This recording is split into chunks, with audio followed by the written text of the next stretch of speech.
Hello. Welcome, सुस्वागतम, सत श्री अकाल। मैं आकाश कुमार टेक डेफी के इस नए वीडियो में आपका स्वागत करता हूं। आज का जो हमारा वीडियो है वो 10 डेज स्ट्रैटेजी और for the preparation of SSC examination. दोस्तों, पढ़ाई तो हम सब करते हैं, बट क्या वो आउटपुट हम लोग बाहर निकाल पाते हैं जो कि हमको अपने मतलब एग्जामिनेशन और जो भी हमारे जो प्रिपरेशन है उससे आना चाहिए? शायद नहीं। और अगर नहीं निकाल पाते हैं तो उसका रीज़न है स्ट्रैटेजीज़। स्ट्रैटेजीज़ पे हम लोग को ध्यान देना होगा, और स्ट्रैटेजीज़ पे ध्यान देने का मतलब है कि जो भी सिलेबस कवर हुआ है उसको किस तरह से फाइनल टच दें। इस पे पूरा पूरा आपका प्रिपरेशन डिपेंड करता है। आप बहुत मेहनत की, आप सोच सकते हो कि जब कोई घोड़ा रेस में हारता है या सेकंड या थर्ड पोजीशन पे आता है तो वो फर्स्ट घोड़े से कितना पीछे होता होगा? बिल्कुल जरा सा मतलब हो सकता है कि उसका नाक आगे आ गया हो, या उसके पैर आगे चले गए होंगे, या उसका कोई बॉडी पार्ट आगे फिनिश लाइन को टच कर दिया हो। बस इतना ही डिफरेंस है आप में और वो जो फर्स्ट आया उस पर।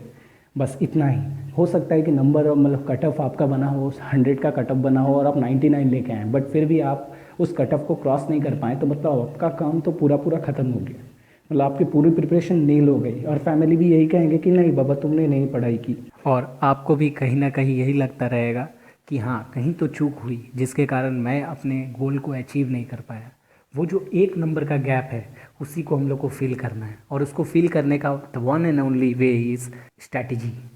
आपको एक फुल प्रूफ स्ट्रैटेजी बनानी होगी। ये लास्ट 10 डेज़ आपके लिए बहुत इंपॉर्टेंट है, और इसी 10 डेज़ में आपको अपना बेस्ट ऑफ द बेस्ट देकर अपने गोल को अचीव करना होगा। सो ज़्यादा टाइम ना वेस्ट करते हुए एक नज़र डालते हैं हमारे टेक्निकल सिलेबस और पूरे प्रोसीजर एग्जामिनेशंस के उस पर। सो अगर हम पैटर्न की बात करें तो इसमें जो टोटल नंबर ऑफ़ क्वेश्चंस पूछे जाएंगे वो होंगे 200, जिसमें से 100 टेक्निकल होंगे।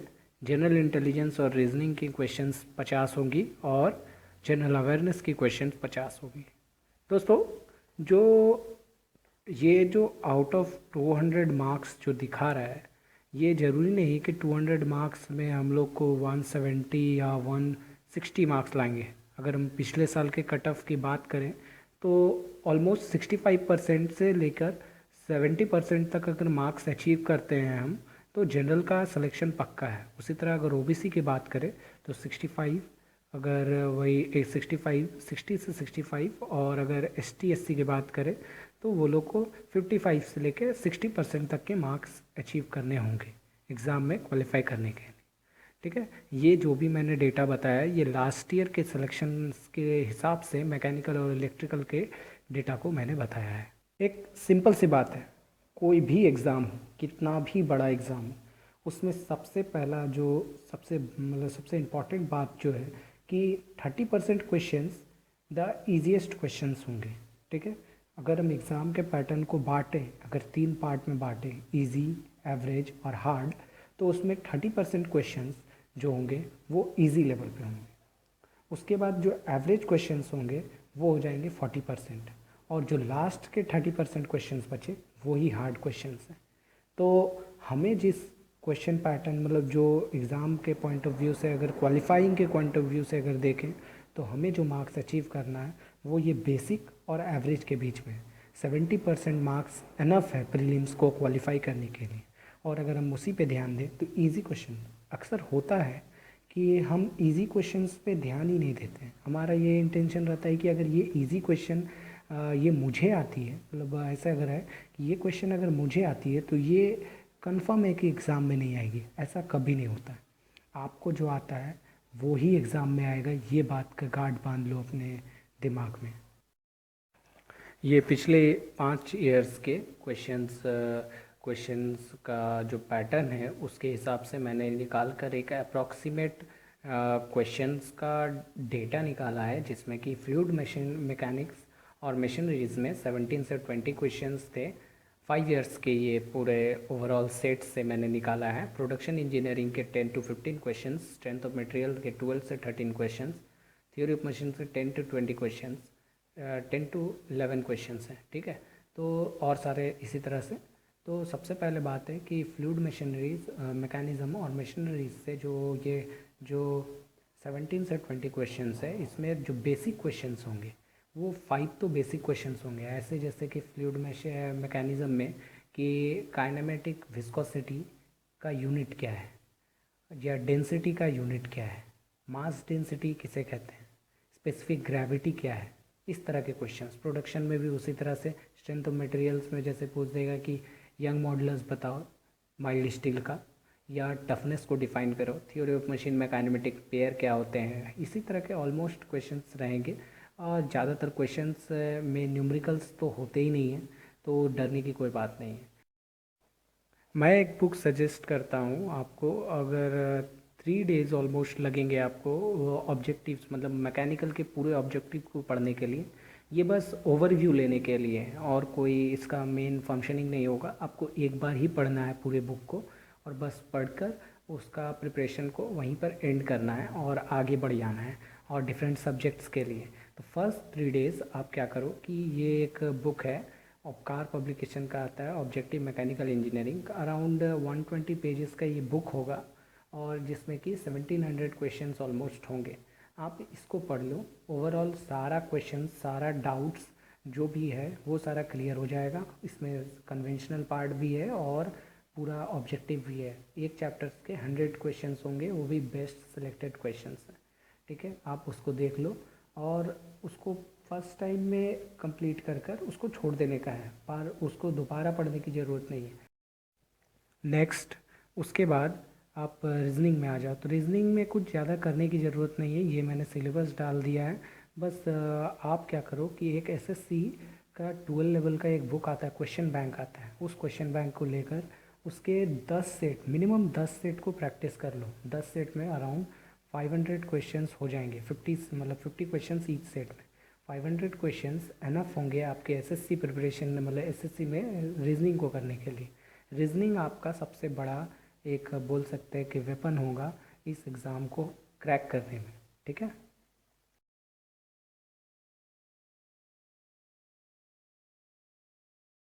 अगर जनरल अवेयरनेस की बात करें तो इसमें जो नंबर ऑफ़ क्वेश्चंस की सबसे ज़्यादा वेटेज होंगी वो होंगी जनरल साइंस से। जनरल साइंस से मतलब इसमें क्वेश्चंस बहुत टफ नहीं होता है। क्वेश्चंस बस इस केमिकल फार्मूला ऑफ जिप्सम पूछ सकता है, उसमें पूछ सकता है कि आपका यूनिवर्सल डोनर कौन सा है, यूनिवर्सल एक्सेप्टर कौन सा है। ये सारे सिंपल क्वेश्चंस हैं, बहुत टफ नहीं है क्वेश्चंस, और टफ आते भी नहीं हैं एग्ज़ाम में। एग्ज़ाम में बस वही क्वेश्चन आते हैं। एग्ज़ाम में ट्रिकी क्वेश्चंस होते हैं, ट्विस्टिंग क्वेश्चंस होते हैं, टफ क्वेश्चंस नहीं होते हैं, कभी भी लेंदी क्वेश्चंस कभी नहीं होते हैं।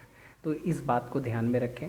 हिस्ट्री से अगर क्वेश्चंस होंगे तो ट्रेडिशनल क्वेश्चंस हिस्ट्री से पूछे जाएंगे, जिसमें से ऑलमोस्ट सभी को 2 क्वेश्चंस के आंसर तो आते ही आते होंगे।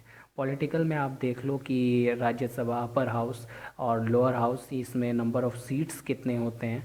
विधानसभा और विधान परिषद में डिफरेंस पूछ सकता है, और डेमोक्रेसी पूछ सकता है। थोड़ा सा आप ये एक्ट्स को देख लेना थोड़ा सा, कि जैसे ज्योग्राफी में क्वेश्चंस रॉक्स से हो जाएंगे। कॉस्मोलॉजी से एक क्वेश्चंस तो आने ही आने हैं, तो उसको देख लेने का है। इकनॉमी में मैं बहुत कुछ सजेस्ट नहीं करूँगा, बस नेशनल इनकम को पढ़ लेना, और उसमें जो फुल फॉर्म्स होते हैं जीडीपी, एनएनपी, उसको देख लेने की ज़रूरत है। मिसलेनियस में आप देख लो कि डेज़ जैसे हो गया, डायबिटीज़ डेज़ कब सेलिब्रेट होता है, उसमें हो गया चिल्ड्रन डे कब है, और भी बहुत कुछ जो भी क्वेश्चंस आपको देखते हैं, जैसे टीचर डे हो गया, वर्ल्ड टीचर डे कब मनाया जाता है, ये सारे क्वेश्चंस को देख लें। सारे क्वेश्चंस ऑलमोस्ट इंडिया से ही रिलेटेड होंगे। जीके के जितने भी क्वेश्चंस होंगे, कंप्यूटर में आपको एकदम सिंपल क्वेश्चन जैसे कि डॉस का फुल फॉर्म बताओ, तो सी डी रोम और डीवीडी में डीवीडी का फुल फॉर्म बताओ, इस तरह के क्वेश्चंस हो जाएंगे। करंट अफेयर्स में एकदम basic questions, current affairs generally नहीं भी आते हैं क्वेश्चंस, लेकिन अगर आ भी गए तो 1-2 देखने में क्या हर्ज है। लास्ट में एक कोई भी अगर न्यूज़पेपर या कोई भी एक युवा अरिहंत का एक युवा आता है, अगर आप उसको देख लो तो काफ़ी अच्छा होगा। लास्ट के टाइम पे एक बार पढ़कर चले जाना है। स्पोर्ट्स और अवार्ड भी वहीं से क्लियर हो जाएगा, और अगर अवार्ड में देखना है तो नोबेल प्राइज़ को देख लो। ओवरऑल पैटर्न इजी ही है दोस्त, बहुत मुश्किल नहीं है। बस ये हमारे दिमाग का एक लोचा है कि भाई एसएससी बहुत बड़ा एग्ज़ाम है, बहुत बड़ा एग्ज़ाम है, और मार्केट में इसकी वैल्यू कुछ ज़्यादा होने के कारण ये बस डर बन गया है अंदर। आप अगर न्यू हो, एग्ज़ाम पहली बार दे रहे हो, तो आपको थोड़ा सा जो हेजिटेशन आता है, पुराने को कोई प्रॉब्लम नहीं होता है उतना ज़्यादा, पुराने लोग हैं कि वो समझ गए हैं पैटर्न को और बस वो तो प्रिपरेशन में है। अगर आप नए हो तो थोड़ा सा डर रहता है। जब यहाँ आ गए हो, जब प्रिपरेशन में हो, तो आज होना ही है, आज नहीं तो कल होना ही है। ये स्ट्रैटेजी जो मैंने बताई है, आप अगर उसको फॉलो करते हो तो ऑलमोस्ट 70% क्वेश्चंस को आप इजीली अटेम्प्ट कर पाओगे। कंफर्म है, करना ही है। अरे और अगर आप प्रिपरेशन में हो तो जॉब लगना ही लगना है। बस प्रिपरेशन में रहो और प्रिपरेशन करते रहो। एक गालिब का एक शेर है बहुत अच्छा, कि मंजिल तो मिल ही जाएगी यूं ही चलते चलते, मंजिल तो मिल ही जाएगी यूं ही चलते चलते, गुमराह तो वो लोग हैं जो घर से नहीं निकलते हैं। तो बस आप चल पड़े हो एग्ज़ाम के लिए और अपने प्रिपरेशन के वे में हो, तो आपको जॉब लगेगा, आज नहीं तो कल। बस जॉब में रहो और डटे रहो, प्रिपरेशन में रहो और डटे रहो एग्ज़ाम के लिए। आज होना है। आज से प्रिपरेशन लेना शुरू किए हो तो समझ लो कि तुम्हें रुकना नहीं है जब तक कि एग्ज़ाम का निकल ना जाए कोई सा भी।